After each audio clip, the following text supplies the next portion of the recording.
this is just one of the things in a broader sense as to what the lawyer does for you. If you're an accident victim, you have an attorney.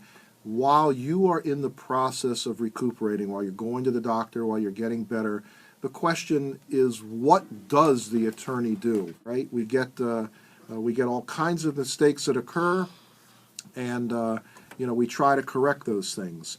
Now, when we move along, I send letters, just as another example of things that go on, to employers.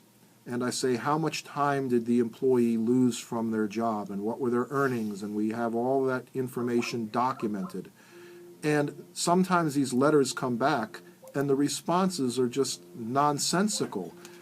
They missed 2 weeks of work, and they lost $20,000. Well, there's a mistake in there. Clearly, there's a mistake, unless they make $10,000 a week, which they don't. That's somebody who perhaps made $10 an hour. So, their Mickey Mouse calculator didn't give them the right number. But this is the kind of thing where you need to have this corrected.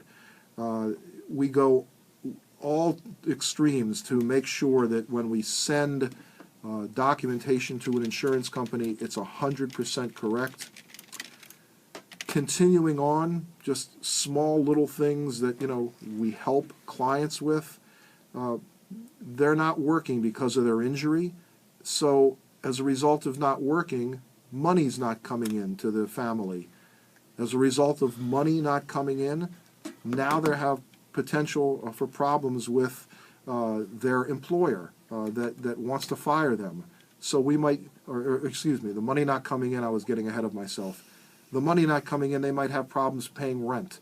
So many, many times I've called up landlords and tried to explain to them what's going on and tried to suggest to them that we can assist them by holding back money at the end of the settlement and to pay arrearages and rent for the individual if that needs be.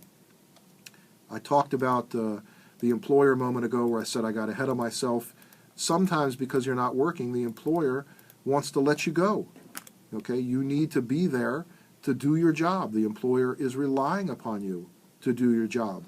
So the question is, what can I do to save my job? The answer might be nothing. They have a right to hire and they have a right to fire unless you have actually an employment contract.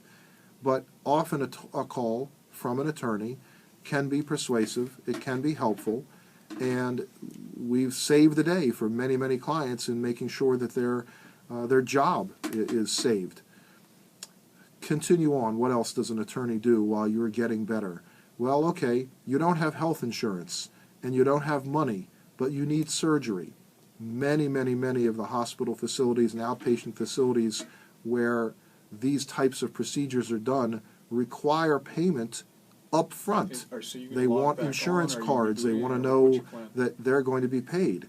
And, you don't have the money, so what do you do? Again, intervention sometimes from an attorney. We can arrange to sign papers. We can arrange to take care of certain things that will allow for us to see that our client is getting the necessary medical attention. This is just a few of the things that we do in the course of a representative day in working with a client.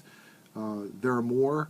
There's a never-ending battle with things that happen negatively because you're injured, because you don't have money, and I believe that your attorney should be a resource.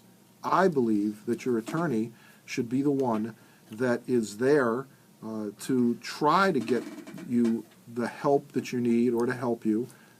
I have made referrals to agencies. I've made referrals to other lawyers that have specialties or concentrations in their practice and expertise in areas that I don't. So when you come into the office, you have an attorney who's helping you with a temporary or perhaps even a permanent life-changing event. I would suggest to you folks that attorney is the starting point to try to help you with all the negative fallout from all of the things that has happened.